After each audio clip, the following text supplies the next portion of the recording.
Police అమరవీరుల స్ఫూర్తిని అందరూ మరోసారి గుర్తు చేసుకుంటున్నామని, వారిని స్ఫూర్తిగా తీసుకుని పోలీసులందరూ సేవలు అందించాలని హోంమంత్రి వంగలపూడి అనిత పిలుపునిచ్చారు.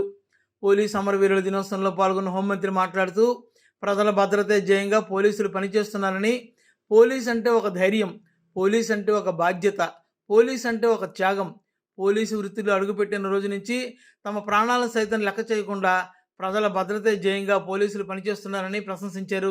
మీద అఘాయిత్యం చేయాలన్నా కూడా భయపడే పరిస్థితి ఈ రోజు మనందరం కూడా తీసుకొచ్చే పరిస్థితి తీసుకొచ్చినందుకు ప్రత్యేకంగా పోలీస్ వ్యవస్థకి కూడా ధన్యవాదాలు తెలియజేసుకుంటున్నా. మీ ఎన్డీఏ కూటమి ప్రభుత్వంలోకి రాగానే, అధికారంలోకి రాగానే అతిపెద్ద సవాల్ గాంజా. ఆ గాంజా ఆంధ్రప్రదేశ్గా మార్చిన గత ప్రభుత్వం నుంచి గాంజా రహిత ఆంధ్రప్రదేశ్గా మార్చడానికి గౌరవ ముఖ్యమంత్రి తాలూకా మానస పుత్రిక అనుకోవాలి ఈగల్ సంస్థని. ఆ ఈగల్ సంస్థ ఏర్పాటు చేయడానికి గౌరవ ముఖ్యమంత్రి గారు చేసిన కృషి మనందరికీ కూడా తెలుసు.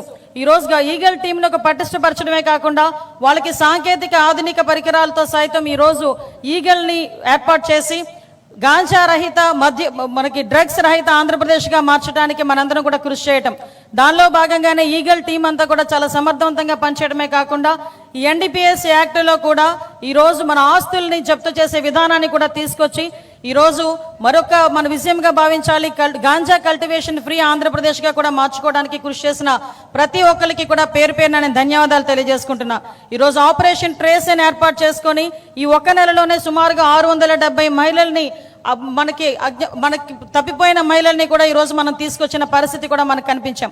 ఆపరేషన్ సేఫ్ పేరిట ప్రతి విద్యా సంస్థల్లోని కూడా ఈ గాంజా రహిత ఆంధ్రప్రదేశ్గా మార్చడానికి చట్టాలని సైతం చిన్న వయసు నుంచి కూడా ముందుకు తీసుకెళ్లాలి, పాఠ్యాంశంలో చేర్చాలి, వాళ్ళకి ముందుగా చట్టాల విలువ తెలియాలి అని ఈరోజు పోలీస్ సిబ్బంది చేస్తున్న కృషిని కూడా గౌరవ ముఖ్యమంత్రి గారి సారథ్యంలో మనం చేస్తున్నందుకు నిజంగా చాలా ఆనందపడుతున్నాం.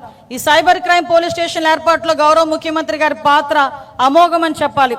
ఈరోజు సైబర్ క్రైమ్ సంబంధించి ఎక్కడా కూడా ప్రజలు ఎటువంటి ఇబ్బందులు కలగకుండా సైబర్ క్రైమ్ పోలీస్ స్టేషన్స్ ఏర్పాటు చేయడమే కాకుండా నేర పరిశోధనలోని, నేర నియంత్రణలోని కూడా ఈరోజు ముందుండాలనే ఉద్దేశంతో దేశంలోనే మొట్టమొదటిసారిగా డ్రోన్ వ్యవస్థల్ని పటిష్టపరచడమే కాకుండా సీసీ కెమెరాలు, 1,00,000 CCTV కెమెరాలు లక్ష్యంగా పెట్టుకొని ఈరోజు ముందుండడం జరుగుతుంది.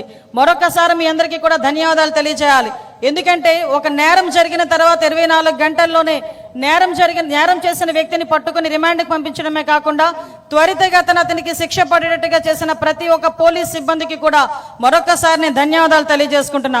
మీ అందరికీ తెలుసు, పోలీస్ సిబ్బంది పూర్తి శక్తి సామర్థ్యాలతో పనిచేయాలన్నా కూడా పోలీసులకి సంబంధించిన మనకి మౌలిక సదుపాయాలతో పాటు సంక్షేమం తప్పనిసరి అని తెలిసిన వ్యక్తి మన CBN. ఎన్నో ఆర్థిక ఇబ్బందులున్నా కూడా పోలీస్ సంక్షేమాన్ని వ్యవస్థకు బలోపేతం చేయడానికి అత్యంత ప్రాధాన్యత ఇస్తున్నందుకు ప్రత్యేకంగా ధన్యవాదాలు తెలియజేసుకుంటున్నా. పోలీసు నియామకాల్లో ఎప్పటి నుంచో పెండింగ్ లో ఉండిపోయిన 6,100 పోలీస్ కానిస్టేబుల్ నియామకం చేసినందుకు కూడా ప్రత్యేకంగా పోలీస్ శాఖ తరపున ధన్యవాదాలు తెలియజేసుకుంటున్నాం.